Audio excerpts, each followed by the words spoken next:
They call them the painted. Spirits summoned through the art.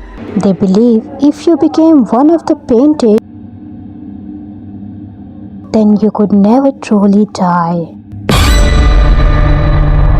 Hello mysterious, कैसे हो आप सभी। द पेंटेड मूवी की शुरुआत होती है 1968 के एक घर से, जहां क्लाइव और उसकी वाइफ एना को दिखाया जाता है। एना काफी बीमार थी, बल्कि वो मरने ही वाली थी। तो क्लाइव अपनी वाइफ की परमिशन से उसकी वेडिंग रिंग के साथ द पेंटेड रिचुअल करने वाला था, ताकि वो एना की स्पिरिट को कैनवस में जिंदा कर सके, क्योंकि वो अपनी वाइफ के बगैर जिंदा नहीं रह सकता। वो एना की वेडिंग रिंग और पेंट्स को कैनवस के सामने टेबल पर रख कर एक पुरानी एंशिएंट बुक से कुछ लाइन्स पढ़कर इंचेंटिंग करने लगता है, लेकिन उसका कैनवस पर कोई असर नहीं होता। क्लाइव मायूस होकर रोने लगता है कि शायद उसका रिचुअल फेल हो गया, लेकिन तभी हम देख पाते हैं कि अचानक से कैनवस के पास रखे हुए कलर्स खुद ब खुद कैनवस पर चढ़ने लगते हैं। लेकिन एना की बजाय वहाँ किसी इवल लेडी की पेंटिंग बन जाती है, जिसके हाथ भी डिमोनिक थे और इसकी आंखें चमक रही थी। ये देखकर क्लाइव इस पेंटिंग को जलाने की कोशिश करता है, पर वो नहीं जलती और अचानक वो लेडी पेंटिंग से निकलकर क्लाइव पर हमला करती है और अगले सीन में एना नींद से उठ जाती है, जिसे देखकर सामने बैठा क्लाइव पागलों की तरह हंसने लगता है। सीन यहाँ शिफ्ट होता है 5 महीने के बाद। एक फैमिली को दिखाया जाता है जिसमें एवलिन, एडम और उनके 3 बच्चे लूसी, जेनिस और नेल्सन थे। जेनिस को लूसी से काफी चिढ़ रहती है, इस वजह से वो अपनी बहन को पसंद नहीं करती। उनके डैड एडम एक कारपेंटर हैं और इस वक्त उनकी फाइनेंशियल कंडीशन काफी खराब थी, जिसकी वजह से उनके बिल्स वगैरह भी ड्यू थे और इसी वजह से उनके मैरिटल रिलेशंस भी ठीक नहीं थे। यानी उसकी वाइफ एवलिन एडम को अपने पास आने नहीं देती, जिसकी वजह से एडम फर्नीचर मैगजीन में न्यूड फोटोज को छुपा कर रखता था और बाद में उन्हें देखता था। और जब एवलिन उसके पास आती है तो वो जल्दी से फोटोज को वापस मैगजीन में छुपा देता है और वो एवलिन के पूछने पर बहाना बनाता है कि न्यू आइडियाज के लिए उसे मैगजीन के डिजाइन देखना जरूरी है। खैर, उनके घर पर इनहेरिटेंस कोर्ट की तरफ से एक आदमी आकर बताता है कि उनकी सिस्टर एना की डेथ हो गई है और एवलिन अब उसकी सारी प्रॉपर्टी की एग्जीक्यूटर बन गई है। और ये सुनकर एवलिन शॉक हो जाती है और उसे एना की मौत का दुख भी था। और एना वही लड़की थी जिसे हमने मूवी की शुरुआत में बीमार देखा था। एना ने एक काफी अमीर फ्रैंको फैमिली में शादी की थी, लेकिन अपनी फैमिली से कांटेक्ट खत्म कर दिया था। लेकिन जिस हालत में एना मरी हुई मिली थी वो काफी अजीब था, और ऐसा क्यों था ये तो आपको वीडियो के एंड में समझ आएगा। खैर, एवलिन बताती है कि उन्हें एना की प्रॉपर्टी और $10,000 का बैंक बैलेंस मिलेगा, लेकिन उसके लिए उन्हें खुद उस घर में जाकर रहना होगा जो एना का था। और एवलिन वहाँ नहीं जाना चाहती थी, पर एडम तो फौरन मान जाता है, क्योंकि उनका बिजनेस इस वक्त डूब रहा था और इस वक्त ये लोग काफी ज्यादा कर्जे में थे, जिसकी वजह से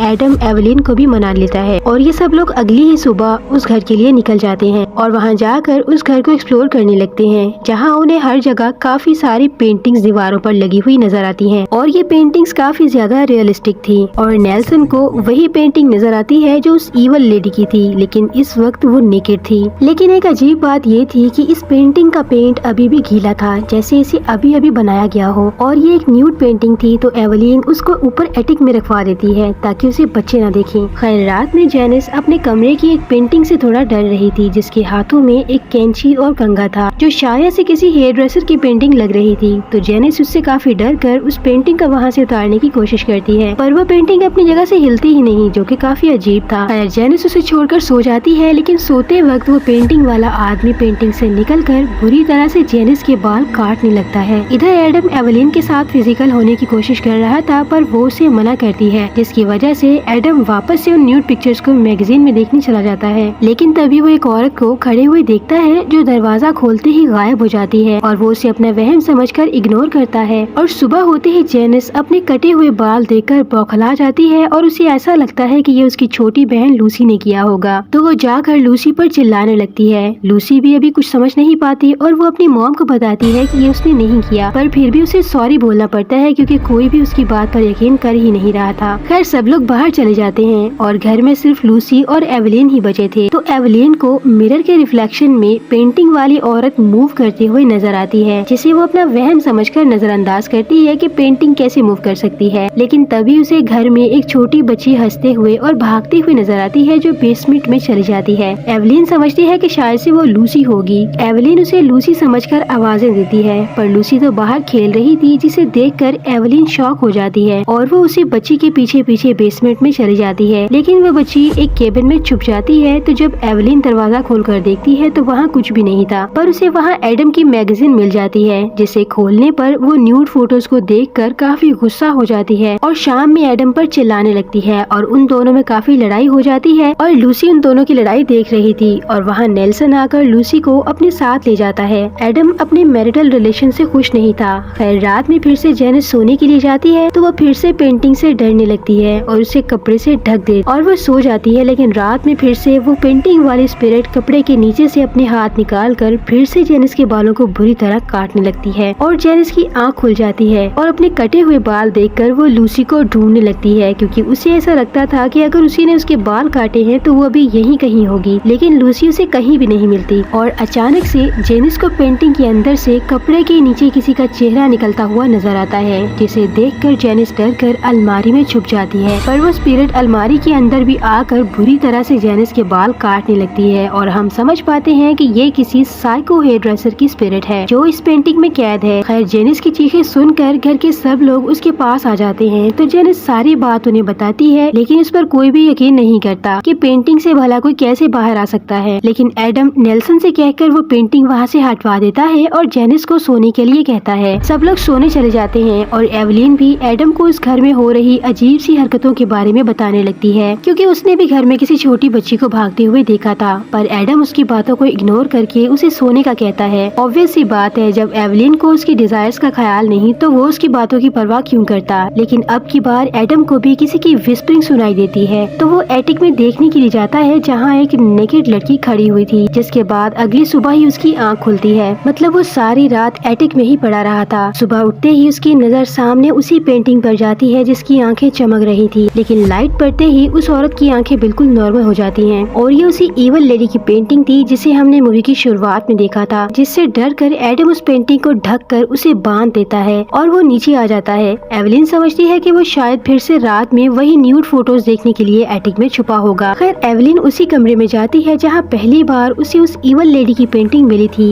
यहाँ उसे कुछ और चीजें भी मिलती हैं, मतलब एना की वेडिंग रिंग और वही रिचुअल वाली एंशिएंट बुक, और एवलिन ये चीजें अपने पास रख लेती है। और रात में फिर से वो इवल लेडी की पेंटिंग हिलने लगती है और एडम जब उसे देखने जाता है तो वो पेंटिंग वहाँ से गायब हो जाती है। इधर एवलिन को फिर से एक बच्ची की आवाजें सुनाई देती हैं। तो जब एवलिन देखने जाती है तो वो बच्ची एक पेंटिंग में घुस जाती है, मतलब वो भी एक स्पिरिट ही थी, जिसे देखकर एवलिन काफी शॉक हो जाती है। अब उसे यकीन नहीं आ रहा था कि ये सब कुछ सच है या सिर्फ उसका वहम। तो वो टॉर्च से लाइट मारकर पेंटिंग देखती है, पर वो पेंटिंग का कैनवस बिल्कुल काला था, जैसे बिल्कुल खाली हो गया हो। और बच्ची की आवाजें आती हैं जो कह रही थी कि मुझे ढूंढ लो। और अचानक वो बच्ची की स्पिरिट एवलिन का पैर खींचकर बेसमेंट की तरफ भाग जाती है और जब एवलिन वहाँ आती है तो वो बच्ची एवलिन को बेसमेंट में धक्का देती है। और जब एवलिन अपनी टॉर्च ऑन करती है तो उसे वही इवल लेडी की स्पिरिट हॉन्ट करने लगती है। इधर नेल्सन भी नींद से उठ जाता है और उसके सामने की पेंटिंग का कलर भी पिघल कर बह रहा था। तो नेल्सन उसके पास जाकर उस पेंटिंग को देखने लगता है तो अचानक वो पेंटिंग उसे अपने अंदर खींचने लगती है। नेल्सन बाहर निकलने की काफी कोशिश कर रहा था पर निकल नहीं पाता, तो वो जोर जोर से चीखने लगता है, जिसकी आवाजें सुनकर एडम भी वहाँ पर आ जाता है और वो बहुत मुश्किल से खींचकर नेल्सन को बाहर निकालता है। ये सब लोग यहाँ आ चुके थे पर एवलिन तो यहाँ पर थी ही नहीं। तो एडम एवलिन को देखने के लिए बेसमेंट में जाता है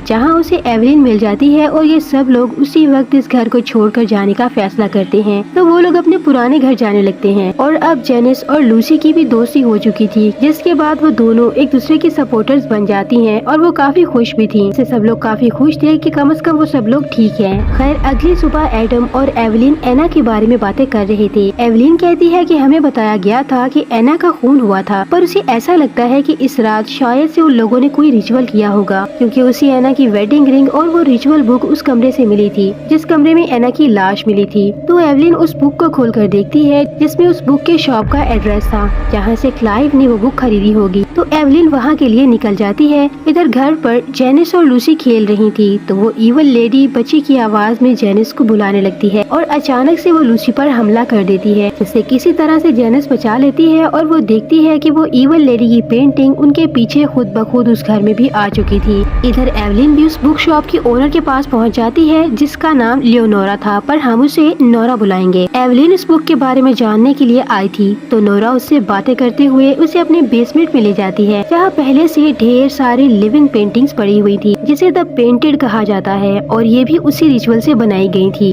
और नोरा बताती है कि मरने से कुछ लम्हे पहले मरने वाले की इजाजत से इसकी कोई चीज के साथ रिचुअल शुरू किया जाता है और उस मरने वाले शख्स की स्पिरिट को इस कैनवस में समन किया जाता है और इसके बाद वो पेंटिंग की सूरत में वो स्पिरिट हमेशा के लिए कैद हो जाती है, यानी वो एक लिविंग पेंटिंग बन जाती है। मानो उसे एक घर या एक शरीर मिल जाता है जिसके बाद वो हमेशा अपने प्यारों के साथ उनके सामने रह सकती है। और यही रिचुअल उस बुक में भी लिखा हुआ था जिससे शुरू में क्लाइव ने रिचुअल किया था। नोरा कहती है कि अगर किसी शख्स का अभी मरने का वक्त ना हुआ हो और उसकी स्पिरिट को समन कर दिया जाए तो ऑब्वियस सी बात है कि उस इंसान की स्पिरिट तो नहीं लेकिन उसकी जगह कोई और भयानक स्पिरिट अट्रैक्ट होकर आ जाती है और वो हमेशा के लिए इसी दुनिया में रह जाती है। इस वजह से इस रिचुअल को काफी अरसा पहले यानी अर्ली 20s में ही बंद कर दिया गया था। और यहाँ क्लाइव से भी यही गलती हुई थी क्योंकि एना के मरने का अभी वक्त नहीं हुआ था, तो जब क्लाइव ने रिचुअल किया तो एना की जगह कोई और स्पिरिट समन होकर कैनवस पर आ गई क्योंकि हमने देखा था कि एना नींद से जाग गई थी, जिस पर क्लाइव बुरी तरह हंस रहा था क्योंकि वो समझ गया था कि एना की जगह कोई डिमोनिक स्पिरिट एना की जगह पर आ चुकी है। जिसके बाद उस ईवल लेडी की स्पिरिट ने क्लाइव को पोजेस करके एना को क्लाइव के हाथों मरवा दिया और आखिर में उसने क्लाइव को भी मार दिया। तो यहाँ तक तो आपको स्टोरी समझ आ गई होगी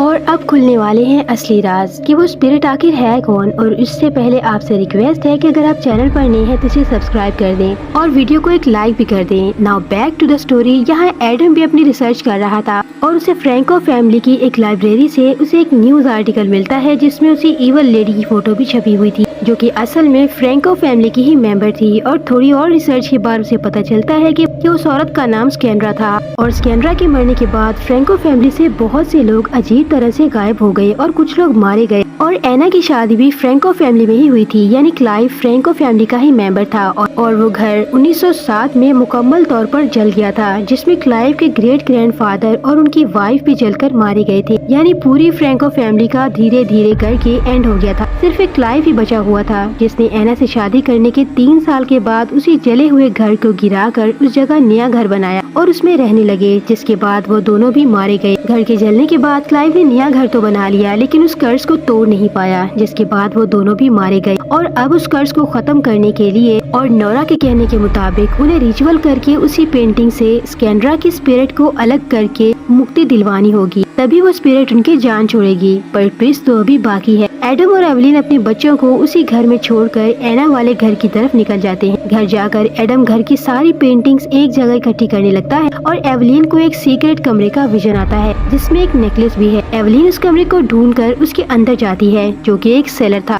और उसके अंदर भी ढेर सारे लिविंग पेंटिंग्स पड़ी हुई थी। एवलिन को एक बॉक्स मिलता है जो कि बंद था, तो एवलिन उसकी चाबी ढूंढने की कोशिश करती है और अचानक कोई इनविजिबल एंटिटी उस बॉक्स की चाबी एवलिन की तरफ फेंकती है। तो एवलिन वो बॉक्स खोलकर देखती है जिसमें उसे काफी सारे लेटर्स और स्कैंड्रा का नेकलेस मिलता है, जिसे छूते ही उसे एक और विजन आता है। इधर एडम बेसमेंट से पेंटिंग्स देखता है जिसमें सब लोग गायब हो चुके थे, या फिर शायद से वो सब स्पिरिट्स एवलिन और एडम का प्लान समझ चुकी थी और बाहर की सब पेंटिंग्स की स्पिरिट्स भी बेसमेंट की पेंटिंग में आ गई थी और वो सब स्पिरिट्स एवलिन पर हमला करने लगती हैं और एक बूढ़े आदमी की स्पिरिट एडम पर हमला करती है, पर किसी तरह वो उसे बच जाता है और एवलिन की आवाज सुनकर वो उसकी हेल्प करने के लिए जाता है और उसे बचाकर वहाँ से बाहर ले आता है और ये दोनों मिलकर सब पेंटिंग्स में आग लगा देते हैं। इस मोमेंट पर एडम कुछ कहना चाहता था पर वो लोग वहाँ से चले जाते हैं। इधर दूसरी तरफ नेल्सन के कमरे में रंगों से खुद ब खुद उसी ईवल लेडी स्कैंड्रा की पेंटिंग बन जाती और वो अचानक से नेल्सन को पोजेस कर लेती है और पोजेस्ड नेल्सन अपनी छोटी बहन लूसी को खुद ब खुद अपने हाथों से मारने के लिए ले जाता है और जेनिस ये सब कुछ देख लेती है और वो लूसी को बचाने के लिए उसके पीछे भागती है। इधर एडम और एवलिन भी घर पहुंच चुके थे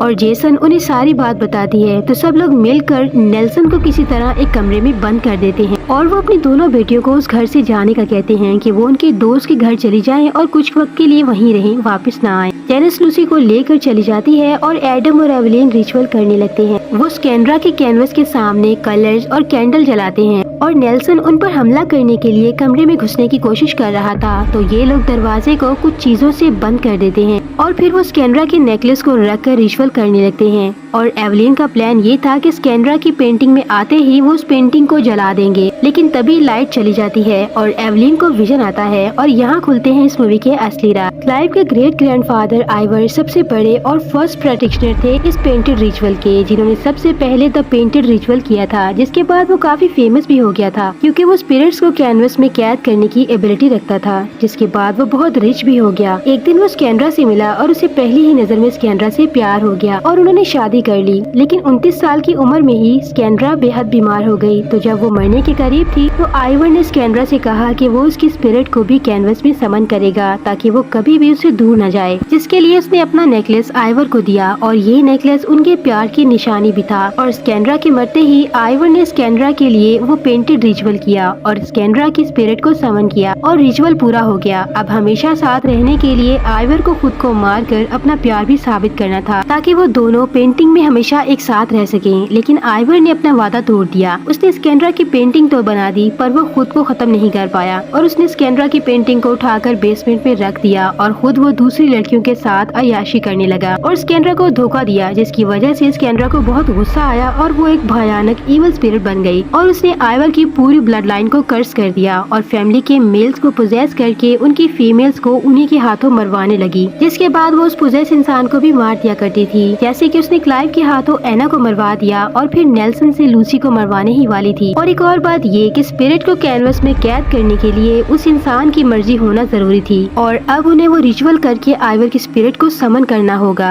पर वो समन होना ही नहीं चाहता। इस वजह से एवलिन के समन करने पर भी वो पेंटिंग में नहीं आता। एडम के दिल में गिल्ट था और एडम बताता है कि उस रात जब वो एटिक में सोया था, दरअसल उस रात उसे वहाँ पर स्कैंड्रा की स्पिरिट नजर आई थी। वो उसकी पावर की वजह से हिप्नोटाइज हो गया था, जिसके साथ वो फिजिकल भी हो गया था। और एडम एवलिन से इस बात की माफी मांगकर वो अचानक खुद को चाकू मारकर मर जाता है और अपना लाइटर वो रिचुअल में ही रख दिया था। और मरने से पहले वो अपनी वाइफ से कहता है कि वो उसे पेंटिंग में समन करे, क्योंकि अब उनके पास एक आखिरी रास्ता यही था। अब एवलिन को अपने बच्चों को बचाना था, जिसकी वजह से वो एडम को समन करती है और एडम की स्पिरिट स्कैंड्रा के साथ कैनवस पर आ जाती है। इधर नेल्सन कमरे में आकर अपनी माँ को मारने लगता है, पर तब तक वहाँ पर जेसन भी लूसी के साथ वापस आ चुकी थी, क्योंकि वो लोग रास्ते से ही वापस लौट आए थे। और जेनिस देखती है कि एवलिन एडम का रिचुअल वाला लाइटर उठाने की कोशिश कर रही थी और जेनिस समझ जाती है और वो लाइटर उठाकर स्कैंड्रा की पेंटिंग जला देती है, जिससे नेल्सन भी नॉर्मल हो जाता है और पेंटिंग से स्कैंड्रा गायब हो जाती है, यानी वो वहाँ से जा चुकी थी। जिसके बाद सब कुछ ठीक हो जाता है, पर एडम की मौत से सब लोग काफी दुखी थे। तो एडम की पेंटिंग को नोरा के बेसमेंट पे रख दिया जाता है और मिड क्रेडिट सीन में हम उसी हेयर ड्रेसर वाली पेंटिंग को देखते हैं जिसकी सीजर्स हिल रही थी। यानी इस पेंटिंग को ये लोग जलाना भूल गए थे क्योंकि एडम ने उसे दूसरी जगह पर रखवा दिया था और ये मूवी यहीं पर एंड हो जाती है। तो फ्रेंड्स, ये थी द पेंटेड मूवी की कहानी। उम्मीद है कि आपको इसकी स्टोरी अच्छे से समझ आ गई होगी और अगर कोई सवाल हो तो कमेंट्स में पूछ सकते हैं। वीडियो अगर पसंद आई है तो इसे लाइक कर दें और चैनल पर नए हैं तो इसे सब्सक्राइब कर दें। मिलती हूँ एक और न्यू हॉरर वीडियो में, तब तक के लिए स्टे